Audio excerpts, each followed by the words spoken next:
সাকিব আল হাসানকে নিয়ে ডিসকাশন করতে চাই লাহোর কালান্দার্সের হয়ে। আপনারা সবাই জানেন যে সাকিব আল হাসান পিএসএল এ খেলছেন এবং 175 দিন পরে, অনেক সময় পেরিয়ে গেছে, তিনি কম্পিটিটিভ ক্রিকেটে উইকেট শিকার করেছেন। বেন্সের উইকেট শিকার করেছেন। প্রথম ওভারে বল করতে গিয়ে ষষ্ঠ বলে সাকিব আল হাসান উইকেট পেয়েছেন। প্রথম বলটা ডট, এর পরের যে 4টা বল 4টা সিঙ্গেল এবং লাস্ট বলে তিনি বেন্সকে আউট করেছেন অনেকটা পাতা ফাঁদে। সাকিব আল হাসান যখন প্রথম ওভারটা করেছেন, that was the 7th over of the bowling team বা ব্যাটিং টিম, যেভাবে বলি না কেন।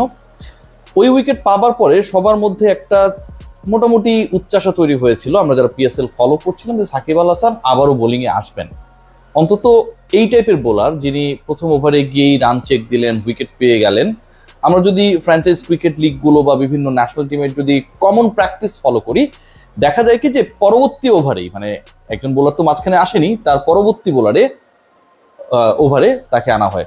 9th ওভারে একটা এক্সপেকটেশন ছিল, সবাই সাকিব আল হাসানকে আরো বল করতে দেখতে চাইছিলেন, আরো ছোটা বল সাকিব আল হাসান করবেন, আরো হয়তো একটা উইকেট পাবেন।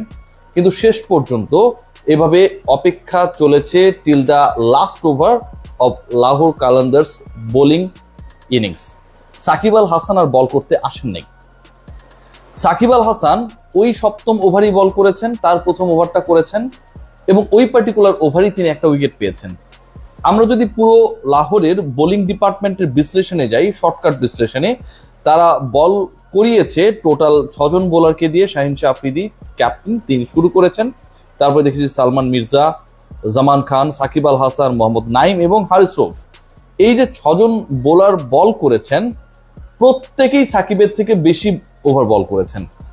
পুরো কোটা ফুলফিল করেছেন শাহিন শাহ আফ্রিদি। মির্জা 4 ওভার, জামান বল করেছেন 4 ওভার, সাকিব মাত্র 1 ওভার 3 ওভার করে করেছেন নাইম এবং হারিস রৌফ। এই যে 6 জন বোলারের আমি হিসাবটা দিলাম, যে সবচেয়ে কম বল করার সুযোগ পেয়েছেন সাকিব আল হাসান। মজার ব্যাপার কি জানেন, এই অ্যামং 6 বোলার্স সাকিব আল হাসানের ইকোনমি হচ্ছে সবচেয়ে কম, এটা সব 4। বাকি সবাই 5-এর উপরে, 11-এর উপরে, 9-এর উপরে, 12-এর উপরে, 8-এর উপরে পার ওভার রানস দিয়েছেন। এই সিচুয়েশন যখন হলো, তখন তো সাকিব আল হাসান যেহেতু প্রথম ওভারই ভালো করেছেন, যেহেতু প্রথম ওভারে উইকেট নিয়েছেন, তাকে কেন আনা হলো না? নাকি এমন কোনো ঘটনা ঘটেছে যে কোনো স্পিনারকে দিয়ে করানো হবে না? কোনো ঘটনাই ঘটে নাই। উল্টো যে আলোচনাটা তৈরি হয়েছে, যে সাকিব আল হাসান যখন বল করছিলেন, তার প্রথম ওভারের 4র্থ বলটা করার সময় তার কোনোই বা হাত বেঁকে গিয়েছিল 17.59 ডিগ্রি, এবং যে কারণে থার্ড আম্পায়ার এবং যারা আসলে রিভিউইং এর সাথে জড়িত ছিলেন, তারা মাঠে বার্তা পাঠিয়েছেন পিএসএল এর এই ম্যাচে সাকিব আল হাসানকে যেন আর বল করতে দেয়া না হয়। আলোচনাটা ঠিক এই পয়েন্টটায়, যে এত ভালো বল করার পরেও সাকিব আল হাসানকে যখন বল করতে আর দেয়া হলো না, তখন সাকিব আল হাসানের হাত বাঁকার কারণেই কি শাহিন শাহ আফ্রিদি তার হাতে আর বল তুলে দেন নাই? তিনি যখন উইকেট পেলেন, কমেন্ট্রি বক্স থেকে বসে প্রশংসা করা হচ্ছিল, তাকে চতুর বলা হচ্ছিল, তাকে টেকনিক্যাল বলা হচ্ছিল, এক্সপেরিয়েন্স বলা হচ্ছিল, সব ধরনের প্রশংসা যখন করা হচ্ছিল, সেই কমেন্ট্রি বক্স থেকে কিন্তু আমরা কোনো ধরনের স্টেটমেন্ট পাইনি যে সাকিবের ব্যাপারে পিএসএল কর্তৃপক্ষ ডিসিশন নিয়েছে, তার হাত বা কোনই বেশি বেঁকে যাচ্ছে 17.59 ডিগ্রি, এবং যে কারণে সাকিবকে আর বল করতে আনছেন না, ক্যাপ্টেন বিপাকে পড়েছেন। ডেফিনেটলি এই স্ট্যাটটা যদি সত্যি হয়ে থাকে, যেটা ছড়ানো হয়েছে, সেটা কমেন্ট্রি বক্সে যারা ছিলেন তারা নিশ্চয়ই বলতেন। বাদ দিলাম, আমরা তো জানি ক্রিক বাজ কিংবা ক্রিক ইনফোর যে কমেন্ট্রি প্যানেল রয়েছে, তারাও কিন্তু সেখানটায় লিখেন কি ঘটছে, বল বাই বল আমরা ডিসকাশনটা দেখি। সেখানটাও কিন্তু আমরা এরকম কোনো ধরনের ডিসকাশন পাই নাই।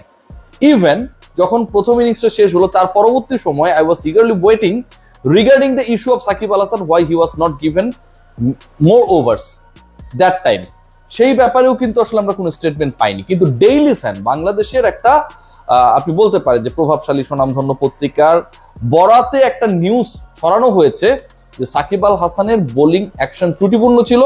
তার 4র্থ বল যেটা প্রথম ওভারে, সেই বলটায় তার হাত বেশি বেঁকে গেছে, এবং পরবর্তী সময়ে ক্যাপ্টেনের ইচ্ছা থাকার পরেও সাকিব আল হাসানকে আর বল করতে দেওয়ার সুযোগ পাননি। 175 দিন পরে যেই ছেলেটা উইকেট পেলেন, এতদিন পরে মাঠে নামা সাকিব আল হাসান, যিনি দারুণ বল করলেন, বাংলাদেশের সবার দৃষ্টি যখন আজকে সাকিব আল হাসানের জন্যই পিএসএল এর দিকে ছিল, মিরাজ রিশাদ চান্স পায়নি, এটা না কারণ মাথা ব্যথা নেই, সাকিবকে দেখাটাই একটা শান্তি।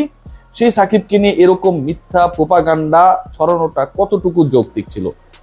আমি এই খবরটা জানার পরে আমি চেষ্টা করেছি অনলাইনগুলো ফলো করার। আমি জানি না যে আমি কতটুকু পেরেছি, যখন পর্যন্ত এই কন্টেন্টটা বানাচ্ছি ডেইলি সানে গিয়ে আমি এরকম কোনো খুঁজে পাইনি রিপোর্ট।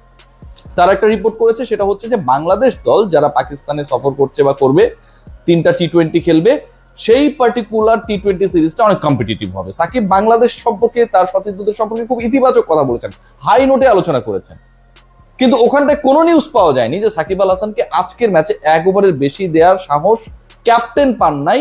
কারণ সাকিব আল হাসান ত্রুটিপূর্ণ বোলিং করেছেন, তার অ্যাকশনটা খারাপ ছিল, সেই জিনিসটা নিয়ে রিভিউ হয়েছে। পরবর্তীতে পিএসএল কর্তৃপক্ষ এরকম একটা সিদ্ধান্ত নিয়েছে দেখে ক্যাপ্টেন বিপদে পড়েছে, সাকিব আল হাসান 1 ওভারেই সন্তুষ্ট থাকতে হয়েছে। এটা পুরোটাই প্রোপাগান্ডা, এবং এই কাণ্ডটা বা কাহিনীটা যে বা যারা ঘটিয়েছেন এটা কোনোভাবেই সমর্থনযোগ্য না। সো সাকিব আল হাসানকে বোলিং দেওয়া হয় নাই, এটা টোটালি আমার কাছে মনে হয় একটা মানে মিসজাজমেন্ট বলতে পারেন, ব্যাড ডিসিশন বলতে পারেন, রং ডিসিশন বলতে পারেন ক্যাপ্টেনের।